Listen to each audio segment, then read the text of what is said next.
All right, ladies and gentlemen, you are locked on Falcons. I'm your host, Aaron Freeman, and today we are talking about the Falcons' first round selection in the 2022 NFL Draft. Not another receiver. We're talking all about USC wideout Drake London.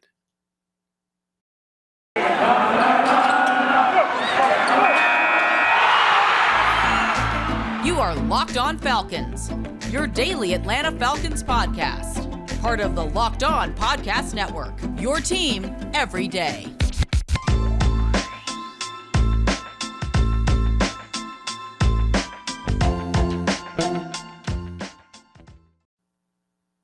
So, guys, you know me. I'm Aaron Freeman, been covering the Falcons for many years, formerly at FalcFans.com, RIP, still going strong on Twitter at FalcFans, and of course, the host of this illustrious Locked On Falcons podcast, your daily Atlanta Falcons podcast, right here on the Locked On Podcast Network, your team every day. And of course, Locked On Falcons is your first listen, and we thank everyone that makes Locked On Falcons your first listen on your favorite podcast platform: Apple, Odyssey, Google, Spotify, YouTube. Make sure you subscribe to the Locked On Falcons YouTube channel. And of course, Locked On Falcons is also part of the Locked On Sports Atlanta podcast family, where you find a variety of shows all covering this pick. And if you're hoping for that epic rant that I promised last week about the Falcons taking a wide receiver, I'm not going to deliver on it, guys.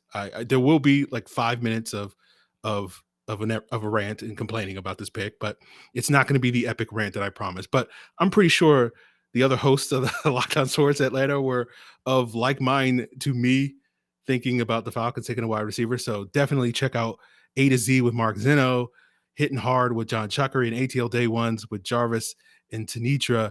And they will probably be giving you the rants that you're looking for here on the podcast. So the reason why I'm not going to give a rant, because I'm over it now, guys. Falcons beggars can't be choosers. And I do like the player in Drake London. I like the player a lot. And let's talk about why I like the player. We talked about Drake London back in February on the second mock draft Monday that we did. It's a fun episode to go back and revisit, because I went on a rant on that episode about, hey, we put too much stock in the first round pick. We care way too much about that first round pick. And here I am, not taking my own advice and caring about the first round pick. So who is Drake London? Big wideout, 6'4", 220, will turn 21 on the eve of training camp. And now we've had 3 out of the 4 Falcons top 100 picks so far. We'll see what happens on Friday, as most of you guys are listening or watching this, and whether this follows suit. But 3 out of the 4, Kyle Pitts, Jalen Mayfield, and now Drake London, all were under the age of 21 when they were drafted. So there are certain teams that like to take players that are, younger, on the younger side, for analytics purposes and upside and all these various things. So that's something, we're planting a seed in the back of the head that may be something, a through line that we will continue to expect. So in future years, we can sort of get a better handle on who the Falcons may take in these early rounds, because they tend to veer to the younger side. But Drake London has a basketball background. He dabbled at USC on their basketball team, barely played. So not as if he's like a big time two-way baller or anything. Don't have to worry about him having to, decide to play with the Hawks during the spring or anything like that. But, his basketball skill set shows out in his game. He's very good contested catch guy, great body control, plays above the rim, can win in the air, all these various things. You'll see a bunch of highlights, on draft night and over the next couple of weeks, of that body control and that ability to win in the air. According to Pro Football Focus, he led the country this past year with 19 contested catches, caught 68% of those. I think that was like in the 90th percentile, very high percentile. Don't know exactly where it was. The concern you often have when a guy's a contested catch guy is, those guys tend to be hit and miss in the NFL. And people are worried about Drake London's ability to separate. But I think Drake London, compared to most receivers his size, checks that box a lot better than most guys his size, right? He's a relatively good route runner. He's able to sink his hips and get in and out of his breaks. And that's something that most of the big guys struggle with. That's why they tend to be, solely above the rim contested catch guys. That ability to get in and out of his breaks shows in London's ability as a runner after the catch. According to PFF, he had 22 forced missed tackles this past year, which was more than any of the other first round wide receivers. And that's a testament to his quickness for his size as well as his power. He plays physical brand of football. One of the things that stood out about London to me, in part of my evaluation process, is because I know the Falcons want to be a quote unquote physical football team. And London checks that box because he'll get after it as a run blocker. He craves contact as a runner after the catch. He's not the world's greatest blocker, but he will put out max effort. And so even though you certainly can question whether the Falcons offensive lineman can block, at least they have a wide receiver that you can trust. Will get after it as a run blocker. He has inside out versatility. His first 2 years at USC, he was primarily, almost exclusively, a slot receiver. But this past year was moved to the outside, played that X wide receiver position, and he blossomed. His production was outstanding this past year. His first 2 seasons, he played in 19 games, caught 72 passes, 1,069 yards, nice, and 8 touchdowns. And this past year, in just 8 games, all right, and you look at the combined snaps he had in his first 2 years, it was like 900 snaps, and this year he had a little shy of 500, so almost half the snaps. He exceeded his production from the previous 2 years with 88 catches just in 2021 alone, 1,084 yards and 7 touchdowns. So he was actually killing it. Basically those Pac-12 defenses knew he was getting the football and they could do nothing to stop him. So he was the man in college. And if you're looking for a receiver and you compare him to some of these other first round receivers, a lot of these other guys, with a handful of exceptions, were sharing the spotlight in their college days. Drake London this past year was the man. And so, due to the presence of Kyle Pitts, he won't necessarily have to be the man. But if that's something that you value in a guy that can be the quote unquote alpha, that has experience being the alpha and being the center of attention, Drake London was that at USC, and he has the ability to be that here in Atlanta. One knock that some people will give him, in addition to questions about the separation skills, is the drops. He had 8 drops this past year, which was a very high number, but he had 0 drops the previous year. And from the film study I did, most of those drops were just kind of concentration drops. And that means basically like he's focused on turning upfield. He's not looking the ball in or whatever the case may be, just slightly distracted in the moment and drops the football. That's something that can be relatively easily fixed. And I'm also a bishop in the church of drops are overrated. So I don't really care about drops. So I'm not too worried about it. My only real issue with Drake London is the fact that he did not test. He was coming off an ankle injury that shortened his season. He had surgery on that ankle in November. The expectations going into the offseason that he would be healthy enough to do all the drills and combine tests at his pro day earlier this month in April. But he did not. He did do positional work, but he did not do any of the drills. And that makes me a little leery because in the past, with some of the Falcon misses that I've had on players that I thought were going to be really good and then turned out to not be particularly good, Peter Kahns and Isaiah Oliver come to mind as 2 prominent examples. The commonality that those 2 guys had was that they were injured during the offseason and did not test. And then when they got into the NFL, there were some athletic limitations. Isaiah Oliver, his speed, Peter Kahns, his overall athleticism, that got exposed. And given that a lot of the question marks surrounding Drake London are athletically related, how athletic is he relative to other NFL wide receivers is a legit question surrounding him. The film suggests that it shouldn't be a major issue, but it is enough of an issue to be a concern. And so that does give me a little bit of wariness about this. Are we going to get a player when he actually shows up on the field and he's much slower than we thought he was? And that leads to a lot of problems. So that's the one major question mark I have, but we'll continue today's episode.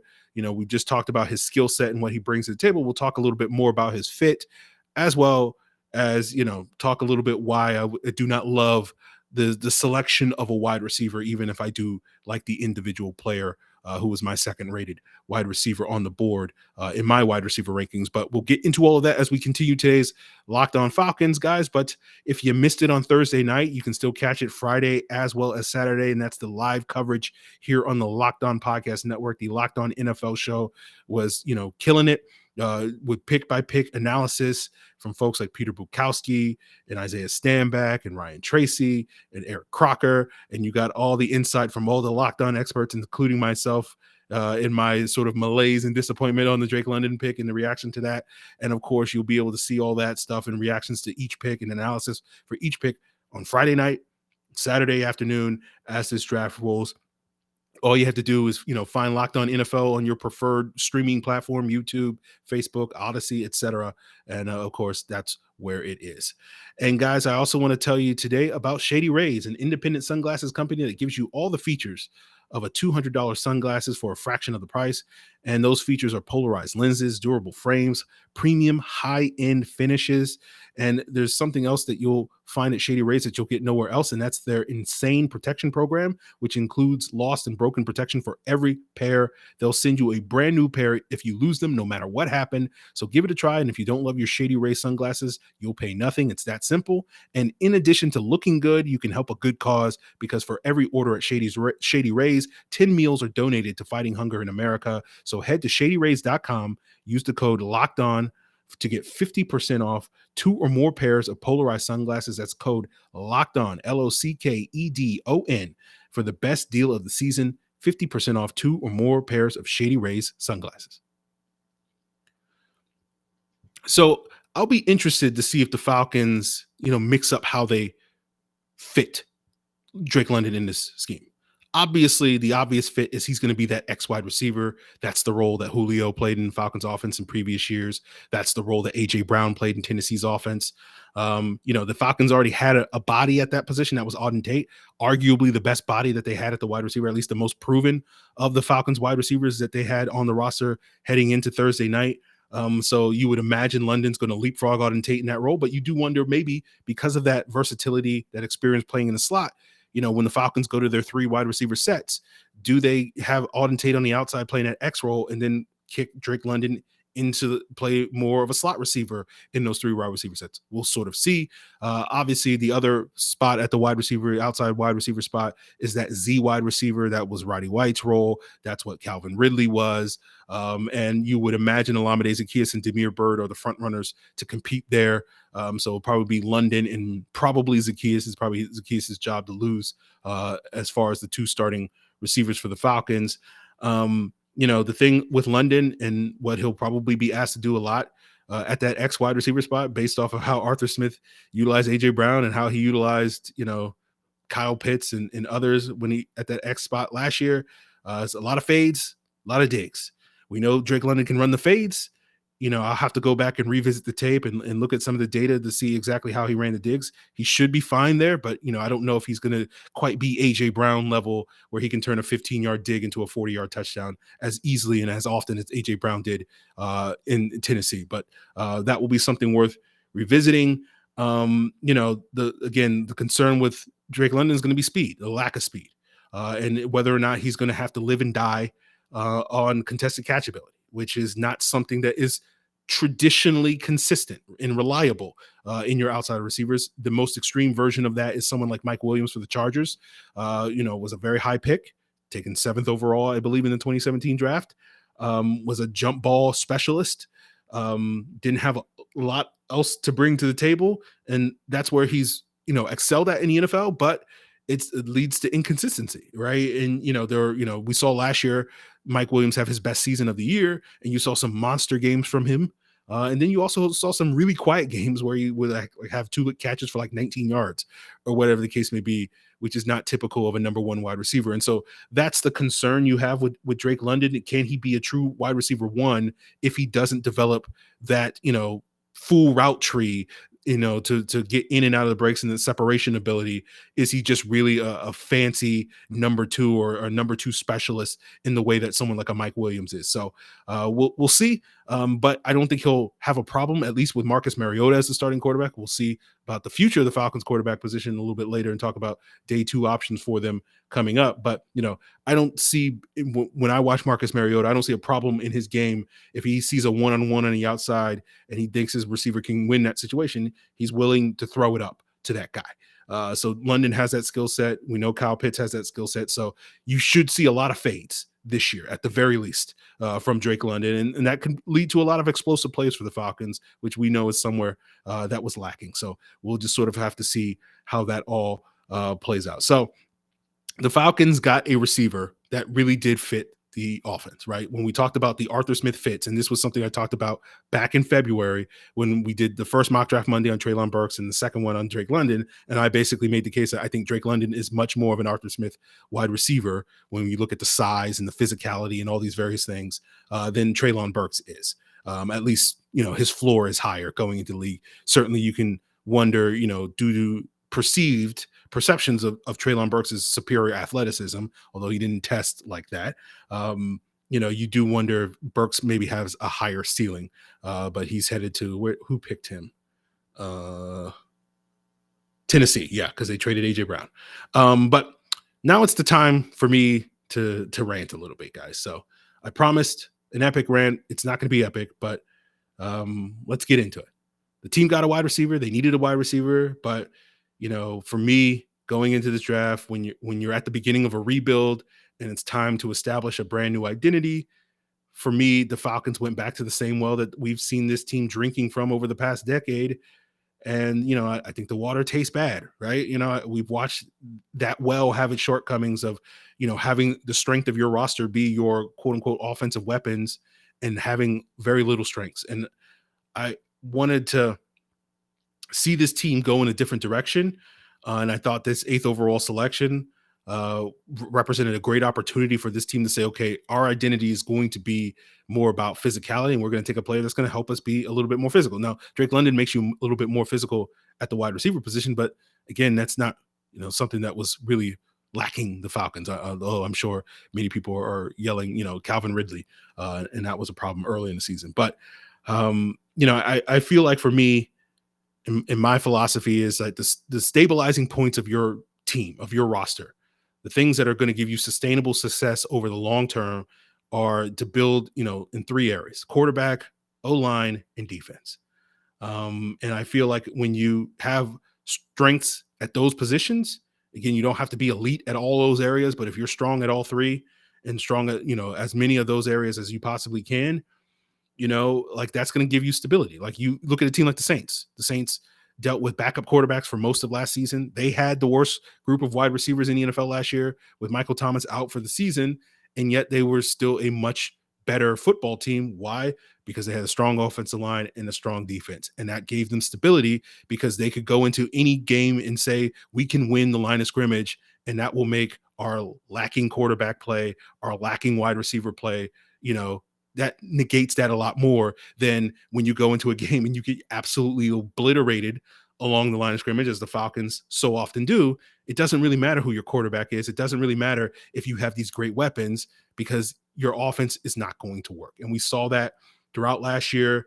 This offense was broken because of the offensive line, not because of the lack of weapons. To see the Falcons, focusing on the weapons just is so frustrating. And this was the time to me, this regime to really differentiate themselves from the previous regime by building up the offensive line, building up the defense. And they didn't do it. And they've mostly this offseason so far, and we'll see what they do on day 2. We'll see if they are a little bit more proactive in post-draft free agency.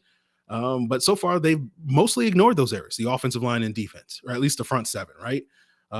They've spent some free agent resources in the secondary, but very little upfront on defense. They've added a bunch of wide receivers, but they're basically seemingly, unless you're a big believer in Jermaine Ifedi, they're basically seemingly going to run it back with the same 5 offensive linemen that they had a year ago that, again, broke their offense more so than the fact that they just didn't have good enough weapons. So as I broke down earlier this week on the podcast, when you look at the Falcons matchups in the 2022 season, most of their offensive game plans likely will be centered around running the football and playing keep away against much more potent, high-powered offenses that they face on their schedule this year. And their defensive game plans will be focused on stopping the run for a lot of games, because that's going to be the strength of the opposing teams that they face, which is they're just going to pound the ball down the Falcons' throat if they can do that. And if they can't, in the other games, there's several teams that have no problem dropping back 40 times and lighting up this Falcons defense. And if the Falcons can't get any pressure on the quarterback, they're going to struggle to win those games. So as I said, I continue to question this regime. While the rest of you guys have complete confidence in this regime that they know what they're doing, again, it's picks like this that make me still skeptical that they don't really have a plan. And as I've maintained for months, again, this is not something I know you guys just like to say, oh, you're so negative. And I'm just like, look, I always put my cards on the table, guys. Like this stuff isn't coming from nowhere. I've been telling you for months that like my issue with this regime is like, when are they going to start fixing problems? Like the thing that will differentiate this regime from the old regime is that this regime can actually fix problems. And over the many years of doing this podcast, I've used many examples, one of which is you look at the right guard situation when the Falcons let Harvey Dahl walk in 2011. When did the Falcons finally fix their right guard situation? It wasn't until 2019, 8 years later, with Chris Lindstrom, right? The Falcons acquired Tony Gonzalez in 2009. They know that Tony Gonzalez is just a short-term piece and that they're eventually going to have to find his long-term replacement. When did the Falcons finally find his long-term replacement from Tony Gonzalez? And they knew 7 years earlier, it was 2016, 7 years earlier, that they needed to find that guy. It took them until 2016, 7 years to find Austin Hooper. And I've used this example countless times. I will continue to use this example. We talk about Terry Fontenot praising Ozzie Newsome, and that's his guy. And they even hired a guy, Dwayne Jones, from the Ravens staff. And I've used this example a million times. But the Ravens took Courtney Upshaw, our favorite, cheeseburger eating D tackle / linebacker / punt gunner, at the top of their 2012 draft to be Terrell Suggs' tag team partner. It didn't work out after one season. And you know what they did? They fixed the problem because they went out the following offseason and added an all-pro pass rusher in Elvis Dumervil. That's the thing that separates the really good general managers from the okay ones, the Ryan Paces, the Thomas Dimitrovs, the whoever you want to throw into that category of guys that are, not employed by NFL teams and running teams anymore, right? The ability to solve problems. So the offensive line and pass rush were the problems last year. And so far, they've done nothing to fix those problems. And so we wait and see. So I'm hoping that they will do that on day 2 of the draft. I'm hoping that they may do that. If not on day 2, then we'll get some moves in May and June and whatnot. So hopefully they'll start investing the necessary resources to solve problems moving forward. And we'll get into sort of the day 2 options that may, for the life of me, actually have me smiling on this podcast for once.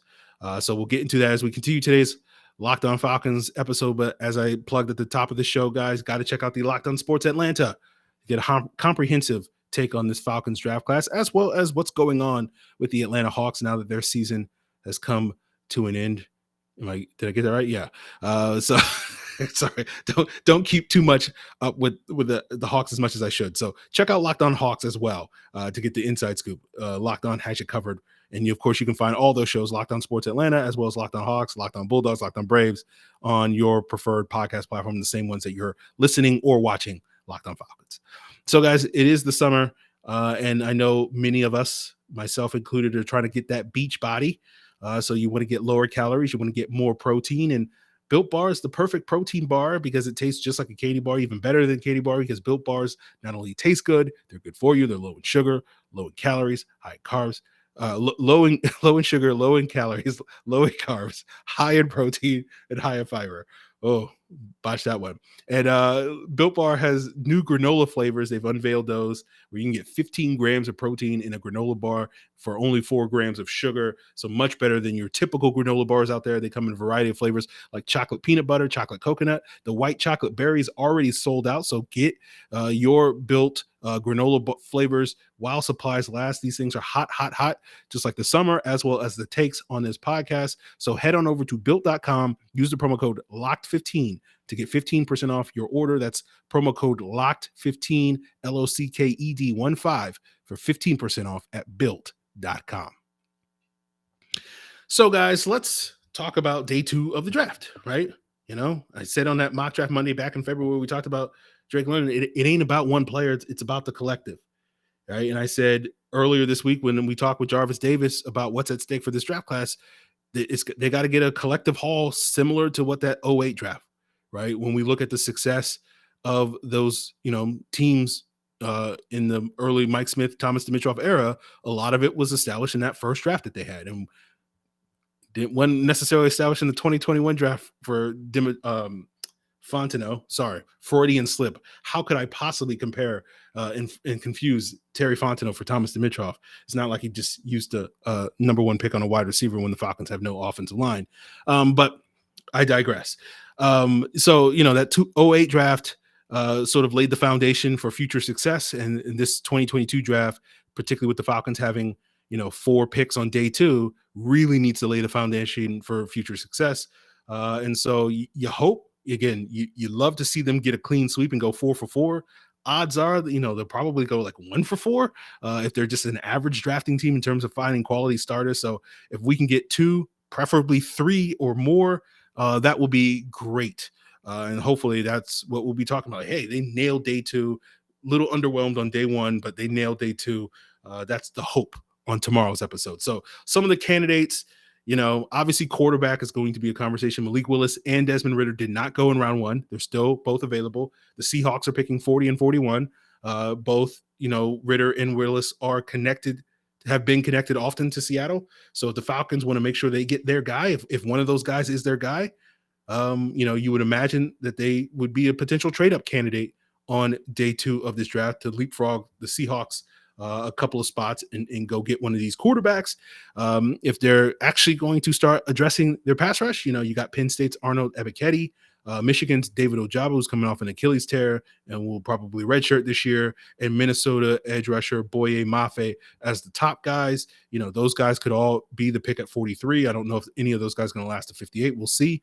The other Drake from USC, Drake Jackson, could be there at 58 if they don't get one of those guys at 43. Sam Williams at Ole Miss, Cam Thomas at San Diego State, or some edge rushing, probably round 3 targets that I think the Falcons could get at 74 or 82. If you're looking for interior D-line help, Travis Jones at a UConn, big nose tackle, potential consolation prize for those of you that were big Jordan Davis at 8 bandwagoners.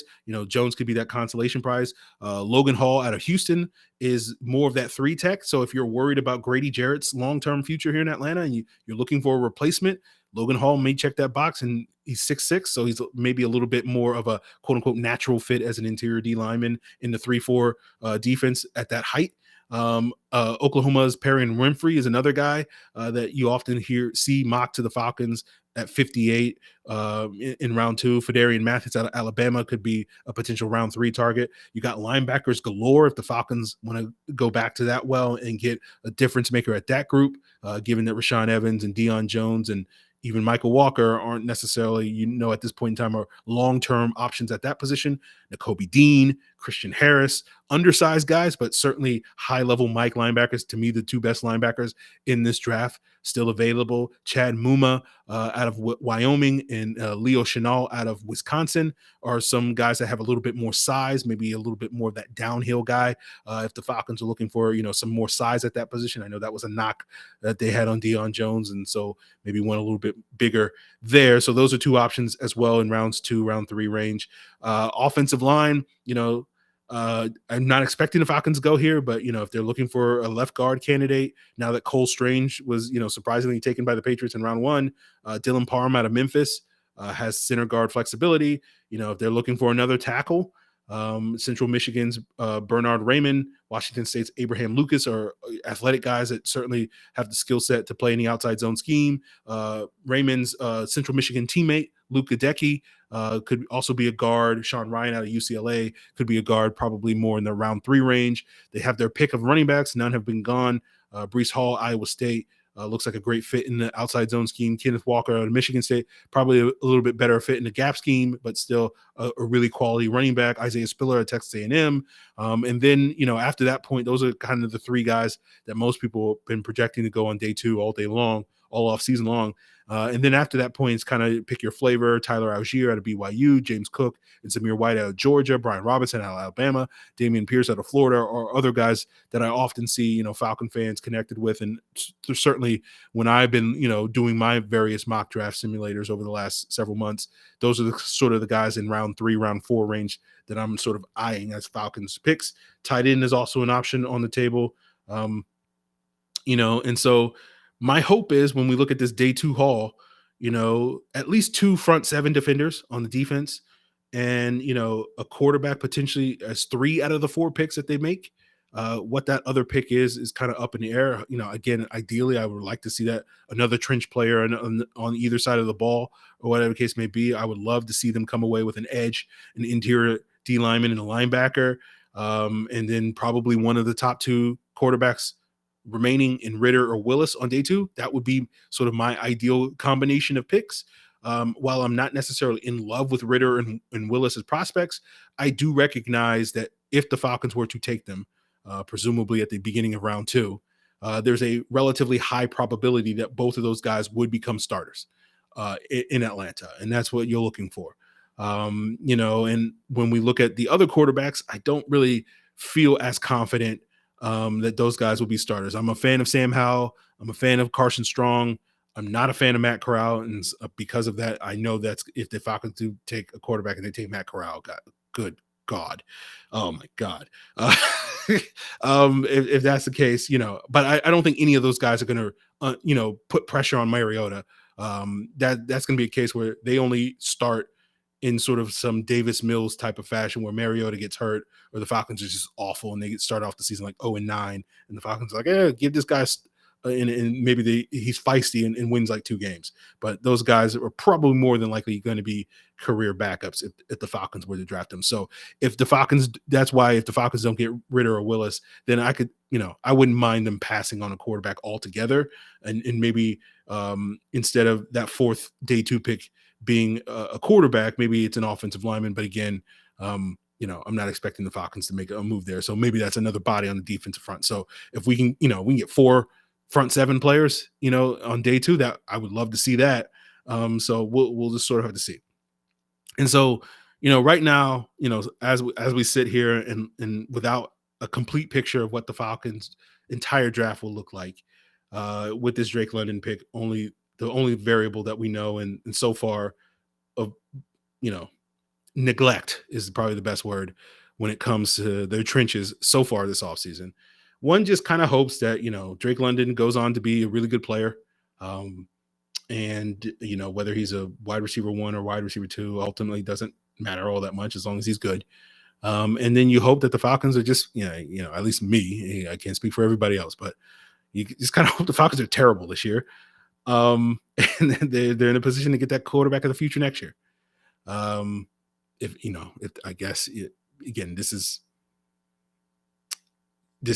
under the auspices that they don't get that quarterback at the top of this round. But yeah, again, that's too complicated to think about. So forget everything I just said about getting one of these 2 guys, Willis and Ritter. Just forget that.